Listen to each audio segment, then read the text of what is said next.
এবার শীতের এই প্রথমবার বরফ পড়ছে লন্ডনে। গাড়িগুলোর উপর বরফ।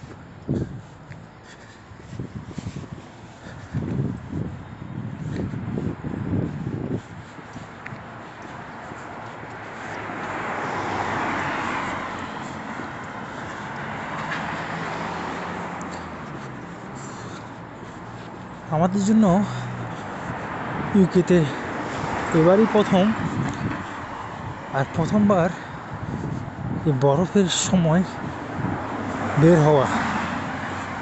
হাতগুলো পুরাই কেটে যাচ্ছে মনে হচ্ছে।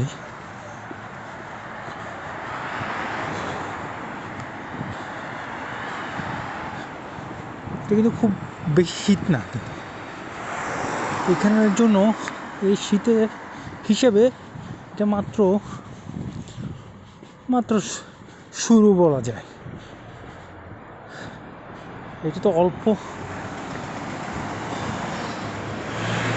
অল্প জাস্ট বরফ পড়ছে। কিছুদিন পর অনেক প্রচণ্ড পরিমাণ বরফ পড়বে। আমি এখন আমার বাস স্ট্যান্ডে দাঁড়িয়ে আছি বাসের জন্য। 252 নম্বর বাস আসবে।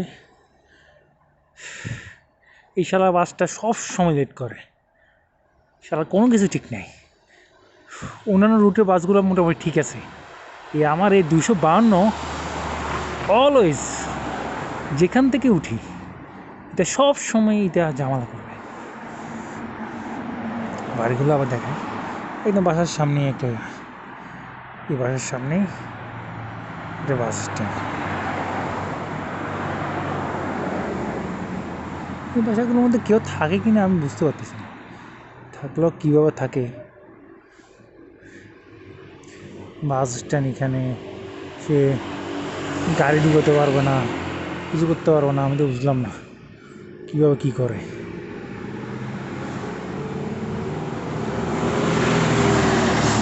আমি আসলে লন্ডনের খুব একটা কোনায় আছি। কোনায় বলতে ইস্ট লন্ডনের একদম কোনায়, যেটাকে হর্নচার্চ ধরে বা রম্ফোর্ডও ধরে, মাঝামাঝি একটা জায়গা এলম পার্ক। এর একটা মজার জিনিস সেটা হলো যে মনে করেন প্রচণ্ড শীত পড়তেছে, বাট বাইরে আপনি দেখবেন সূর্য উঠছে। আপনি তো মনে করবেন যে সেই রোদ, সেই মজা, আহা বহুদিন পর রোদ খাবো, বাইরে যাই। আর গিয়ে দেখবেন যে আপনি তো পুরাই শেষ। কারণ এই রোদের মধ্যে এত বেশি ঠান্ডা পড়তে পারে আপনি বিশ্বাসও করতে পারবেন না। আচ্ছা ঠিক আছে, আমার বাস চলে আসছে, বাই বাই।